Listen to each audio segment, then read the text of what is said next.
much, back with another review, and this time it is for Love and Marriage Huntsville. If you haven't already, please hit my subscribe button down at the bottom.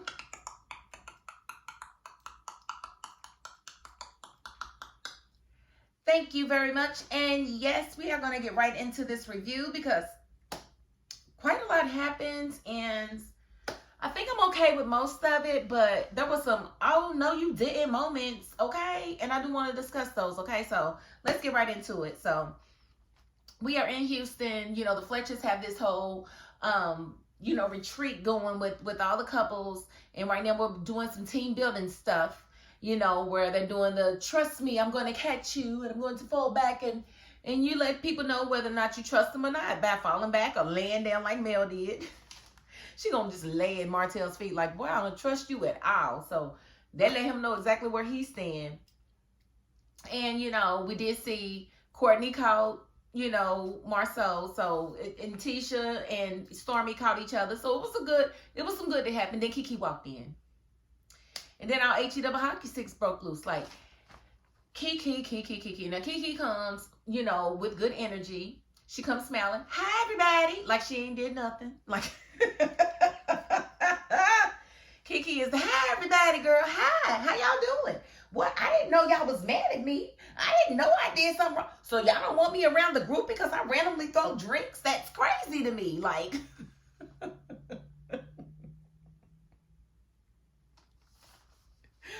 but you gotta love KeKe because that's KeKe, and she's out. KeKe, if KeKe don't do nothing, she gonna KeKe. Okay, so if KeKe don't do nothing else, she gonna KeKe. So she showed up, and instantly the energy shifted. Tisha tried to hold it in. Now Tisha's the one that got the drink thrown on her. Marceau's the one that had his business being, you know, spewed for everybody to hear. So they're both, you know, feeling the type of way because she walked in.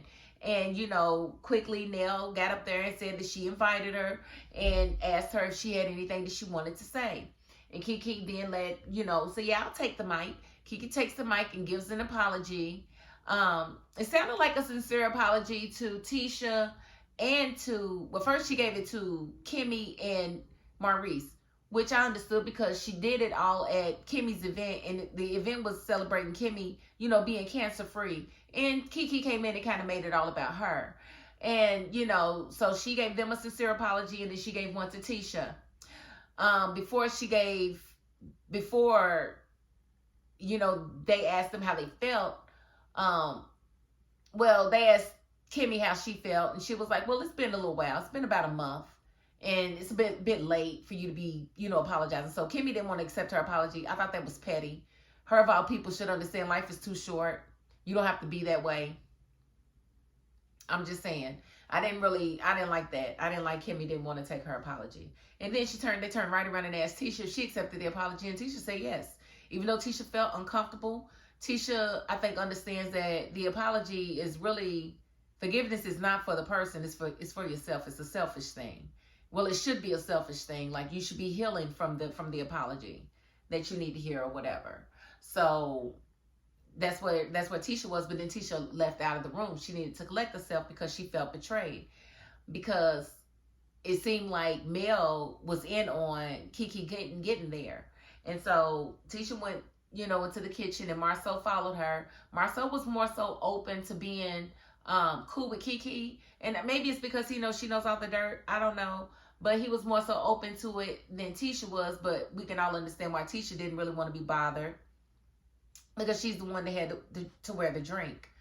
And, you know, Nell came in the kitchen and asked Tisha how she was feeling. And Tisha pretty much let it be known that she felt betrayed. She felt like, you know, Nell should have had a conversation with her before KeKe showed up. And I absolutely agree. And y'all know, if y'all watch my reviews, I don't really care too much for Tisha. But when you're right, you're right. And when you're wrong, you're wrong. And I feel like Tisha's right to feel a way about Nell just inviting KeKe to the function. Especially since we know KeKe's a loose cannon. We don't know exactly what KeKe we're going to get, right?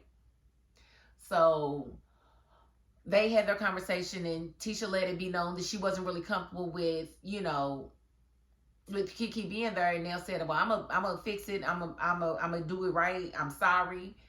This is on me. She let them know that Fletcher wasn't with it, but she had already made the decision. so they would know exactly, you know, who was at fault there.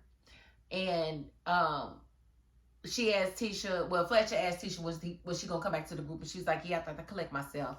And so she did, and Mel got to talking to Marceau, and you know, they had a conversation. He was like, yeah, we sided with Martell because you was always evil towards her. She's like, I was never evil. She was like, but he manipulates people. She was like, tell me when I came for you or your wife after I left Martell. I haven't. And she hasn't. And, you know, Martell has a way of, we got to get right into him too. So I don't forget, Marceau asked Mel if she invited KeKe. And Mel was like, no, I didn't invite KeKe. And so he was like, oh, okay, well, that's what Tisha thinks. And she thought that she was being portrayed by you. And she was like, no, that never happened. I told KeKe to call Nell, but that was 2 weeks ago. And I don't know what happened after that. And Nell didn't tell me that she was coming. So I had no clue. I would have said something to Tisha.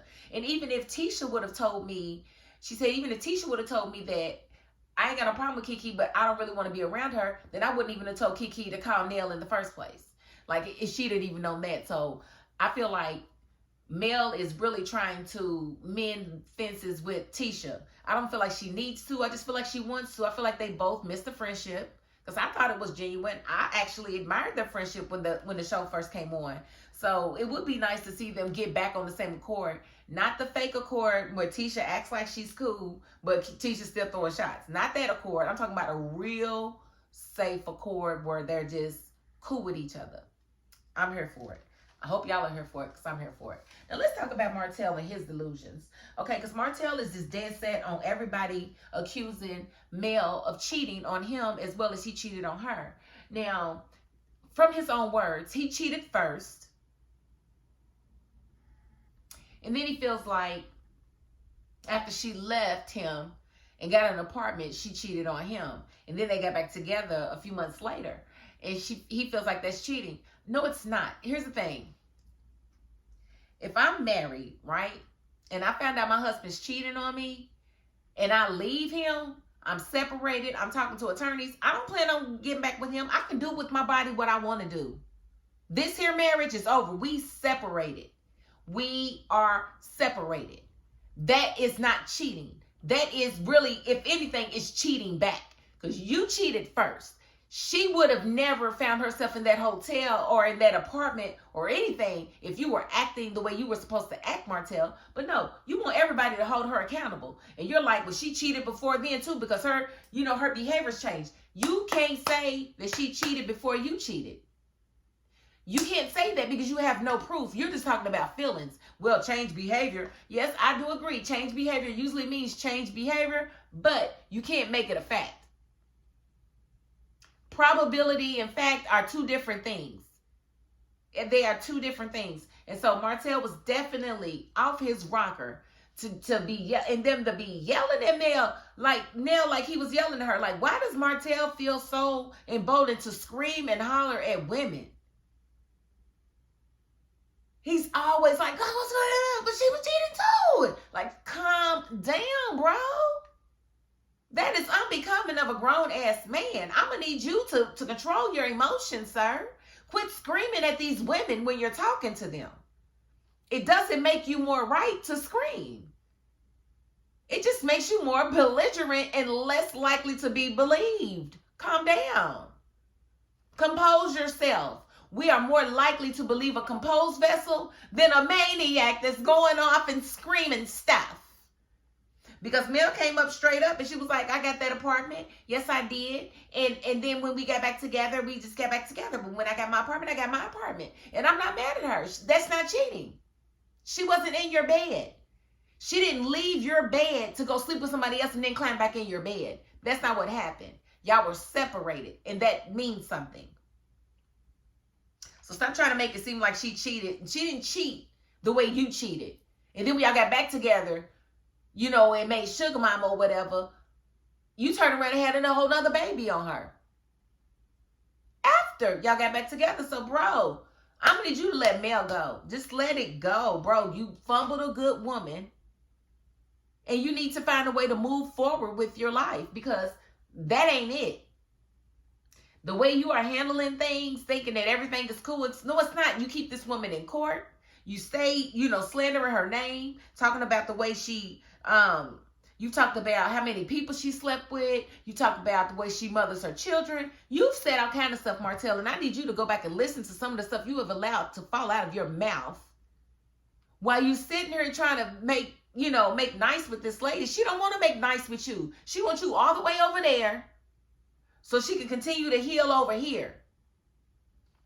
Like, now Martell, he really got on my nerves this episode. I was just like, really, Martell? Like, you really took those moments to try to demonize her, and she was having none of it. She's like, I never cheated on you. And she didn't, as far as I'm concerned. So y'all tell me what y'all think. Did she cheat or did she cheat back? There is a difference. And I don't really even think it's cheating back. Because to me, cheating back is not leaving the home. It's just doing whatever and then getting your lick back and staying in your regular routine. To me, that's what cheating back is. I don't have the power to cheat back. I gotta leave you. I don't have it in me to cheat on a person. I feel like I try to treat people the way I want to be treated, and that's just like a ultimate deal breaker for me. And if I decide to commit myself to you, I can definitely just commit my body to you. And if you can't do the same for me, I'm not forgiving that. That is unforgivable. So if I get cheated on, you better know ain't no coming back. Ain't no spinning of the blocks. Ain't no spinning of this block, buddy. Because I would have never done that to you. Never done that to you. So, yeah, I think it was good that they talked about it and they can finally put a period behind it so he can stop saying she cheated, she didn't. Because she proved. So you don't have any proof. You just have these feelings. And she was like, Martell, can you please? And I'm with her on that. Like, bro, let that go. Let that go. Please, just let it go.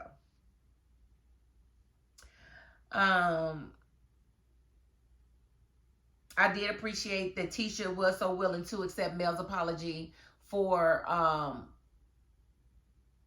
her role in KeKe being there, even though she didn't invite her. She didn't know she was going to be there. But she was willing to listen to Mel explain what she had to do with it, which was very little. And so I thought that was good. They did go horseback riding. And KeKe's still hanging around. Because, Nell was trying to get her to leave. But Martell, still in the show, kind of took the floor away from her being able to talk to KeKe. So KeKe's just kind of hanging around. And they go horseback riding. And after the horseback riding, they have counseling. There's a couples counselor. And so they're having these conversations. And they talk about KeKe. And, Marcel gave a pretty good analogy. He said, well, I'm sitting here watching this fire burn. And it's kind of like the fire burn. And it's like, if I want to stop the fire from burning, I can throw water on it. And it's going to put the fire out, but it's not going to bring back the wood. And he feels like Tisha's the wood. And she's just not ready to mend fences with her cousin right now. I thought that was a pretty good analogy. And I didn't really think he had the kind of brain power in him, but he does. And so I take my hats off. That was a good one. And he was being very rational in the situation, trying to, keep an open mind and being more welcoming to her, more so than his wife. So I did like the way Stormy took up for KeKe. And she was just basically like, KeKe came in with great energy, but it did change things with the group. And it's kind of hard to come in with good energy and good intentions, and then people still keep bringing up the past. And she was like, we don't have to talk about the past. We already know she did that. We know she did it. We know it was wrong. So what are we going to do to move forward? And that was absolutely right. What are we going to do to move forward? Are we going to kick KeKe from the show? I hope not, because she brings something to the show. I don't know what, but it's very much something to the show that I like. So I'm hoping that they can work it out, but I'm happy that she's not kissing butt, because when the counselor asked her how she felt about, being there and how people were receiving her, she was like, look, I came in, I gave a sincere apology. I have nothing to do with what people do with the apologies I give them.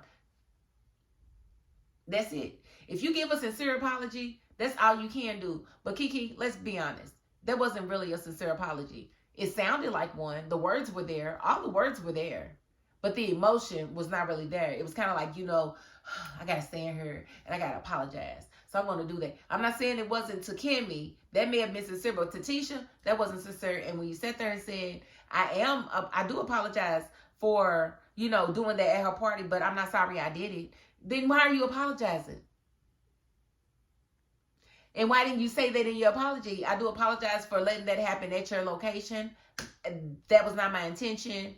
I was wrong for that. But that's not, because that's basically what you mean. I'm not sorry that I did. I'm just sorry I did it at your place during your, remission party. So I don't know, KeKe, you're gonna have to really do better, because her energy for the criticism just wasn't there. It wasn't where it needed to be, and everybody could feel it. So that's pretty much the episode.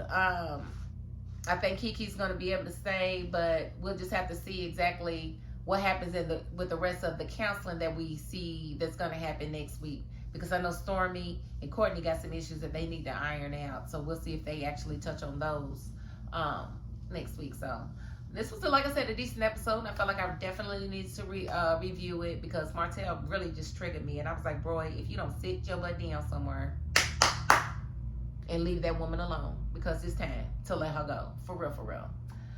Okay, so if you haven't already, please hit my subscribe button down at the bottom.